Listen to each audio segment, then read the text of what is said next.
හදනව නේද? ඒවා යවනවා හැබැයි ඒ වුණාට ටීචර් ප්‍රවේශයට කාලය වැඩි. ටීචර් ප්‍රවේශයට කාලය වැඩි. හොඳයි ඉදිරිපත් කිරීම හොඳයි ටීචර්.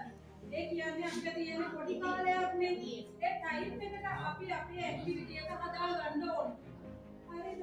දැන් ටීචර් කෙලින්ම ප්‍රවේශය ගන්න තිබුණා ගීතෙම. නේද? අර කතා කරපු ටික අපි අයින් කරලා ගීතෙම ඔයාලට එන්න තිබුණා ඒක. ඇවිල්ලා ඒකේ ඒ දවස ගැන කතා කරනවා. ඒ දවසේ මොකක්ද ඇති වෙන සිතුවිලි. නේද? කොහොමද ඉන්නේ? ඒවා ටික කතා කරා නම් සාර්ථකයි. නේද? එන්න නේද? ඒකනේ වෙන්නේ. අය තමයි වෙන්නේ. ප්‍රවේශයට අර අතනින් ඇවිල්ලා ඊට පස්සේ ගීතෙට ගිහිල්ලා එහෙම යනකොට කාලය වැඩි. නමුත් අර හොඳ දවස ගැන කතා කරපු ප්‍රමාණය ටිකක් අඩු.